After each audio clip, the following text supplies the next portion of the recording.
गजब बलम जीरा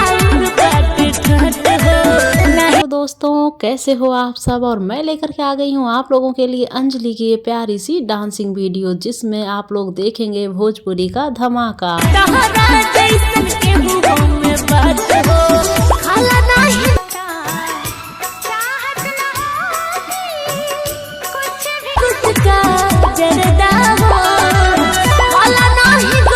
तो दोस्तों कितना एंजॉय किया है आप लोगों ने आज की इस वीडियो को, अपने कमेंट्स में जरूर बताइएगा और बने रहिए आपके अपने चैनल फन विद स्टार पर।